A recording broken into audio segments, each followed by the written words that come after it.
Hi friends. இன்னைக்கு நம்ம பார்க்க போற வீடியோ, பாம்பன் பாலத்துலேருந்து எப்படி குட்டி பாறை மீன்கள் வந்து பிடிக்கிறாங்க அப்படிங்கிறத நம்ம பார்க்க போறோம். ஸோ இதுக்கு ஒரு டைப் ஆஃப் ஸ்ட்ராட்டஜிஸ் யூஸ் பண்ணுவாங்க. அத நான் உங்களுக்கு காமிக்கிறேன். ஸோ ஃபர்ஸ்ட்டு பார்த்தீங்கன்னா, உங்களுக்கு எந்த அளவுக்கு லென்த் வேணுமோ, அந்த அளவுக்கு வந்து நரம்பு எடுத்துக்குவாங்க. ஸோ இது பேரு தான் தும்பு. இந்த தும்ப வந்து நம்ம கடல்ல போட்டு இழுக்கும்போது, அது இரைன்னு நெனச்சு ஓடியாந்து அந்த பாறை மீன் வந்து பிடிக்கும். இதே மாரி கட்டையும் யூஸ் பண்ணுவாங்க. அந்த மீன் கட்டைக்கும் அந்த பாறை மீன் வந்து வேகமா ஓடியாந்து கடிக்கும். ஸோ 2மே இப்ப நம்ம இந்த வீடியோல பார்க்கலாம். ஸோ ஃபர்ஸ்ட்டு தும்பு போட்டு இழுக்குறாங்க. ஸோ ஃபர்ஸ்ட் இப்படி தான் பார்த்தீங்கன்னா, அவங்க வந்து வீசுவாங்க.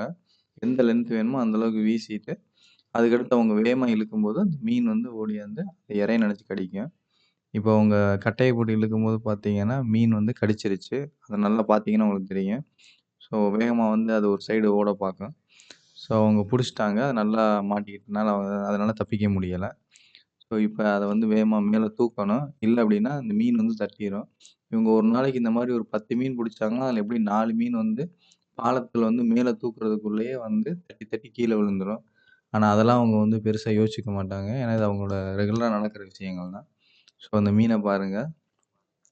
ரொம்ப அழகான மீன் தான் பாறை மீனு. ஸோ எடுத்துட்டாங்க. புடிச்சுட்டாங்க. போய் பக்கத்துல போய் பார்க்கலாம்.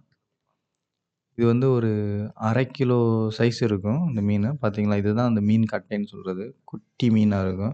ஸோ இது மீனுன்னு நெனச்சு, அது இரைன்னு நெனச்சு ஓடியாந்து வேகமா கடிக்கும்.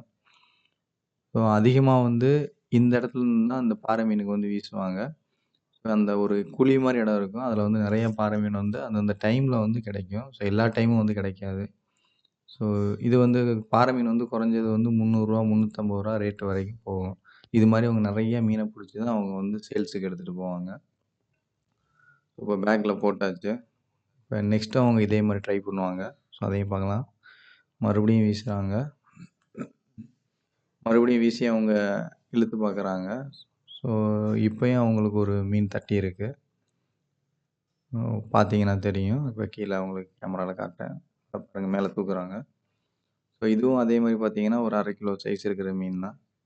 ஸோ மோஸ்ட்லி குட்டி, குட்டி மீனா தான் மாட்டும். ஏன்னா பெரிய மீன்லாம் புடிச்சா அவங்க பிடிக்கிற நரம்புக்கு வந்து தாங்காது. நரம்பு அத்துட்டு போயிரும். ஸோ அந்த 1/2 kilo, 1 kilo maximum 2 kilo size புடிச்சாலே அவங்க இந்த நரம்புல தூக்குறது வந்து கொஞ்சம் சிரமம் தான். ஸோ இந்த மாரி அவங்க நெறையா ஒரு நாளைக்கு மீன் வந்து பிடிப்பாங்க. ஸோ இந்த மாரி அவங்க எடுக்கும்போது அவங்க கையில குத்தும். மீனோட பல்லு படும். அதெல்லாம் அவங்களோட கை விரல்கள்ல பார்த்தீங்கனாலே தெரியும். நெறைய தழும்புகள் இருக்கும். இப்ப கூட பார்த்துக்கிட்டீங்கன்னா, அவங்க விரல்ல குத்திருச்சு. ஸோ அத அவங்க பெருசா எடுத்துக்க மாட்டாங்க. ஸோ தேங்க்ஸ் ஃபார் வாட்சிங் கார்னிக் வீலாக்ஸ்.